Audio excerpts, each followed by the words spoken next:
Sir ఇప్పుడు Peddi cinema glimpse దగ్గర నుంచి పెద్ది సినిమా మీరు అన్నట్టుగా టైటిల్ అనౌన్స్ చేసిన దగ్గర నుంచి గ్లిమ్స్ దగ్గర నుంచి చాలా హై ఎక్స్పెక్టేషన్స్.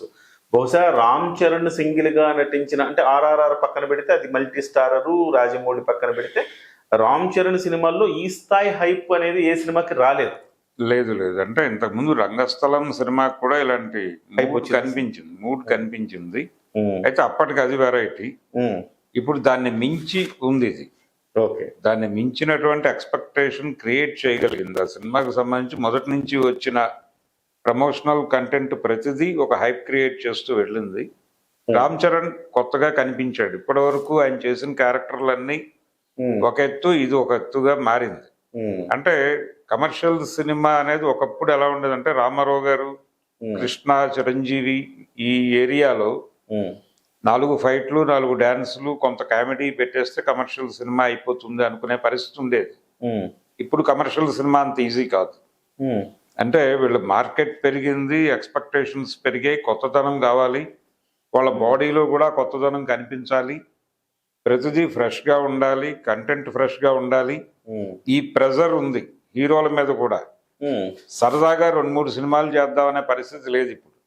లేదు, కష్టపడాల్సిందే. కానీ రామ్ చరణ్ గారు మేక్ ఓవర్ గానీ చాలా స్ట్రగుల్ చేసినట్టున్నారు కదా సార్ ఈ సినిమా. అవును, అంటే స్వెట్ పెట్టడం అంటారు కదా, అట్లా చేసినట్టే. అంటే కథకి సంబంధించి అదొక చీకటి గ్రామం. ఒక చీకటి గ్రామాన్ని వెలుగులోకి తీసుకురావడం కోసం ఒక కుర్రాడు జరిపే యుద్ధం ఆ సినిమా. అది దానికి అతను ఎంచుకున్నటువంటి మార్గం స్పోర్ట్స్. అది అంటే ఆ ఊరి ప్రజలు ఏం నేర్చుకోవడానికి సిద్ధపడతారో వాళ్ళకి అది తను నేర్చుకుని నేర్పించటం. అలా ఒక గురువుగాను అలాగే ఒక గైడ్ గాను ఉండి వాళ్ళని అక్కడి నుంచి బయటకు తీసుకురావడం ప్రోగ్రామ్. ఆ ఊరి గురించి ప్రపంచం పట్టించుకునేలా చేయటం. ఓకే, అది ఆ చీకటి గ్రామంగా ఉండగా దాన్ని రకరకాలుగా వాడేసుకుంటూ ఉంటారు జనాలు, ఇతరులు వచ్చి దాని నుంచి బయటపడేయటం. ఈ ప్రోగ్రామ్ ని స్పోర్ట్స్ ద్వారా సాధించాలనే ప్రయత్నం చేసే ఒక కుర్రోడి కథ. అందుకని అతనికి కొత్తగా ఉంది కథ. దీనిలో రెజ్లర్ గా కనిపిస్తాడు, అథ్లెట్ గా కనిపిస్తాడు, క్రికెటర్ గా కనిపిస్తాడు. ఈ 3 వేరియేషన్స్ లోనూ తన బాడీని అలా డ్రైవ్ చేశాడు.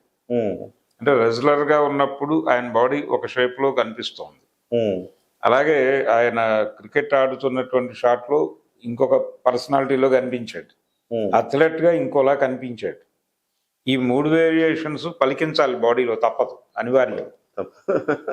అది కండిషన్. ఇప్పుడు సవాల్ లాంటి క్యారెక్టర్, సవాల్. దాన్ని అచీవ్ చేశాడు తను. అచీవ్ చేశాడు. ప్రతి షాట్ లోనూ ఫ్రెష్ గా ఉంది.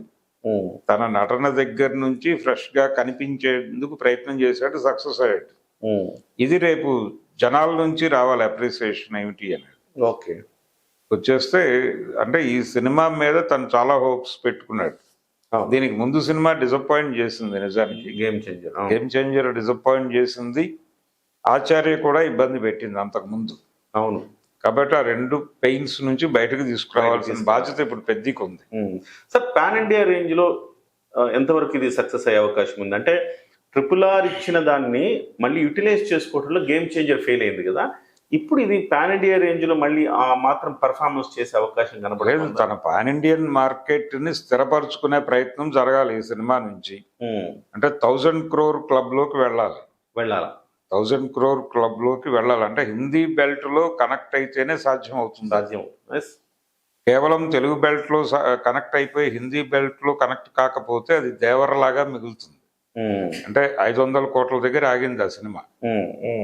ఇది హిందీ మార్కెట్ లో కనెక్ట్ అయితే 1000 crore క్లబ్ లోకి వెళ్ళాలి. అక్కడి నుంచి పెద్దికి ఇంకొక ఛాలెంజ్ ఉంది. అదేంటంటే పుష్ప 2 1800 కోట్లతో ఉంది అక్కడ. ఆ మార్కును కొట్టాలి అనేటువంటి ఒక ప్రోగ్రామ్ ఉంది ఈ సినిమాకి. ఓకే, అంటే వాళ్ళ మధ్య బంధుత్వం ఉన్నప్పటికీ వృత్తిపరమైనటువంటి స్పర్ధ అనివార్యంగా ఉంటుంది. అభిమానుల్లో ఆ కోరిక ఉంటుంది, పుష్పాని కొట్టి తీరాలి అని. కొడుతుందా లేదా అనే చర్చ ఉంది. ఆ చర్చ పక్కన పెట్టేస్తే 1000 crore క్లబ్ లోకి చేరితే చాలు అనుకుంటున్న వాళ్ళు కూడా ఉన్నారు. కానీ టార్గెట్ అయితే పుష్పాని. అంటే దురంధర్ కొట్టేస్తుంది అనుకున్నారు కానీ అది కూడా 100 కోట్ల యువతలు ఆగింది. ఆగింది 1700 దాకా వచ్చి ఆగిపోయింది. వచ్చి ఆగింది. ఇది కూర్చుంది అనే ఎక్స్పెక్టేషన్ లో ఉన్నారు మన భోపాల్ ఈవెంట్ తర్వాత. కంటెంట్ ఇది యూనివర్సల్ అంటే దేశం మొత్తం కూడా స్వాగతించి అంటే అబ్జర్వ్ చేసుకునే అంటే కంటెంట్. దేశం కాదండి, ఇది గ్లోబల్ కంటెంట్. గ్లోబల్ మార్కెట్ ఉంది, తనకి RRR నుంచి ఎమర్జ్ అయింది. తను ఒక అడుగు ముందుకేసి, అంటే ఇప్పుడు ఆల్రెడీ రాజమౌళి ఆ ప్రయోగం చేస్తున్నాడు. వారణాసి సినిమా ఆయన 160 భాషల్లో రిలీజ్ చేస్తానంటున్నాడు. అబ్బా. అంటే ఇప్పుడు స్పెయిన్ లో, స్పానిష్ లో సినిమా రిలీజ్ అవుతుంది. అలాగే ఫ్రాన్స్ లో అది ఫ్రెంచ్ లాంగ్వేజ్ లో రిలీజ్ అవుతుంది. ఇలా చెప్తున్నాడు ఆయన. అంటే ఇన్ని భాషల్లో రిలీజ్ అయితే దానికి వచ్చే రెవెన్యూ కూడా దాని రేంజ్ వేరే ఉంటుంది. అందుకని ఇప్పుడు ఈ 1800 గ్లోబల్ మార్కెట్ సినిమా అనాలా ఇప్పుడు వారణాసి సినిమా? అంతే. సో అది గ్లోబల్ మార్కెట్ కి ప్రాపర్ గా కనెక్ట్ అయితే తెలుగు సినిమా బాధ్యత పెరుగుతుంది. అప్పుడు ఓకే, అప్పుడు 1000 కోట్ల బడ్జెట్ తో సినిమాలు తీయటం అనే ప్రోగ్రామ్ మొదలవుతుంది. 1000 కోట్ల బడ్జెట్ తో 10,000 కోట్ల రిటర్న్స్ ఆశించేటువంటి ప్రోగ్రామ్. ఓకే, ఇప్పుడు ఈ 2000, 3000 అనే కథ లేదు ఇప్పుడు. లేదు. అంటే ఈ రేంజ్ నుంచి సినిమా ఇంకొక నెక్స్ట్ లెవెల్ కి వెడుతోంది. ఒకప్పుడు దేశోద్ధారకులు అనే సినిమాని తెలుగు వాళ్ళు ఎక్కడుంటే అక్కడ వేయటం కోసం కలర్ లో తీశారు. ఇప్పుడు ప్రపంచ ప్రేక్షకులకు తెలుగు సినిమా చూపించడానికి ప్రయత్నాలు జరుగుతున్నాయి. అందుకని ఇది ఒక కొత్త ఏరియాలోకి ఎంటర్ అవుతున్నాం. ఆ టైంలో ఈ సినిమా వస్తుంది. సార్ పెద్దిని కూడా గ్లోబల్ కి ఎక్స్పోజ్ చేసే అవకాశం ఉందా సార్?